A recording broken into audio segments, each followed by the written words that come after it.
Hello guys, welcome to my YouTube channel यूनिपिक। आज की वीडियो में हम डिस्कस करेंगे प्लैनेट्स के बारे में। तो आइए फर्स्ट टॉपिक शुरू करते हैं। फर्स्ट पॉइंट क्या है? The planets look like stars but they do not light of their own, they merely reflect the sunlight that falls on them. तो प्लैनेट्स जो होते हैं स्टार की तरह लगते तो हैं, बट वो स्टार इनकी खुद की लाइट नहीं होती है प्लैनेट्स की। ये रिफ्लेक्ट करते हैं सन की जो भी लाइट फॉल होती है उसको रिफ्लेक्ट करते रहते हैं। ठीक है। सेकेंड पॉइंट है, the planet has a definite path in which it revolves around the sun. The path is called orbit. तो planets के ना डेफिनेट पाथ होता है। जैसे सपोज करो ये सन है, इसके आसपास प्लैनेट्स हैं सन के आसपास, तो वो एक डेफिनेट पाथ में, ऐसे नहीं कि मरकरी यहाँ पे रिवॉल्व कर रहा है सन के आसपास तो वो आके और दूर दूर जाके रिवॉल्व करने लग जाएगा, ऐसे नहीं। उसका एक डेफिनेट पाथ है, एक जगह है जहाँ पे वो रिवॉल्व करेगा, तो उसी पाथ का एक नाम दिया है ऑर्बिट। ठीक है। थर्ड पॉइंट है, the time taken by a planet to complete one revolution is called the period of the revolution. जो टाइम लगता है प्लैनेट्स को सन के आसपास रिवॉल्व करने के लिए, एक रेवोल्यूशन कंप्लीट करने के लिए, मीन्स यहाँ से अगर स्टार्ट हुआ तो यहाँ पे वापस आने के लिए, तो उसको पीरियड ऑफ क्या बोलते हैं? रेवोल्यूशन बोलते हैं। इसको क्या बोलते हैं? पीरियड ऑफ रेवोल्यूशन बोलते हैं। The period of revolution increases as the distance of the planet increases. जो पीरियड ऑफ रेवोल्यूशन क्या होता है? इंक्रीज हो जाता है। पीरियड ऑफ रेवोल्यूशन क्या होता है?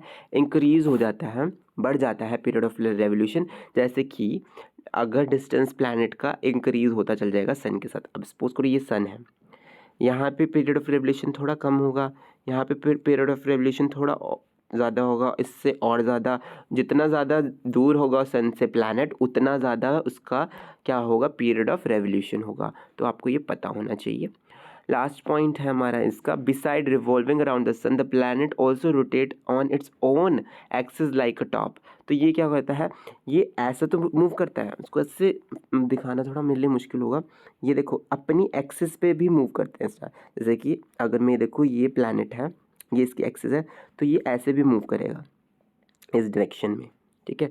वेस्ट टू ईस्ट डायरेक्शन में भी मूव करेगा, हमारी अर्थ की बात कर लेते हैं। और प्लस वो सन के आसपास भी ऐसे से मूव तो करेगा, बट वो ऐसे से गोल गोल भी घूमता रहेगा अपनी एक्सिस में।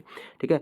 तो जो अपनी एक्सिस में घूमता है उसको रोटेशन बोलते हैं, जिससे दिन और रात होती है। और जो रेवोल्यूशन पूरा कंप्लीट करता है सन के आसपास उसको रेवोल्यूशन बोलेंगे, जिससे सीजन्स में वेरिएशन आती है। और थोड़ा सा टिल्टेड एक्सिस होने की वजह से भी सीजन्स में चेंजेस आते हैं, अलग अलग हमें सीजन देखने को मिलते हैं।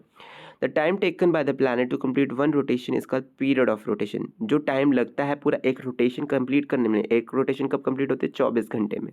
वैसे उससे थोड़े से ज़्यादा भी होते हैं, लेकिन हम ऐसे ही अराउंड ऑफ करके 24 घंटे बोल देते हैं कि पीरियड ऑफ, उसको रोटेशन बोलते हैं। जो एक रोटेशन पूरी कंप्लीट होती है प्लैनेट करता है, जितना टाइम लगाता है एक रोटेशन को कंप्लीट करने के लिए, इसको पीरियड ऑफ रोटेशन बोलते हैं। तो आई होप आपको पीरियड ऑफ रोटेशन वाला टॉपिक समझ आया होगा, प्लैनेट से रिलेटेड सारी जानकारी समझ आई होगी। अगर आपको इससे रिलेटेड कोई भी डाउट है, you can ask in comment section. Till then bye bye and take care. Happy Diwali to all.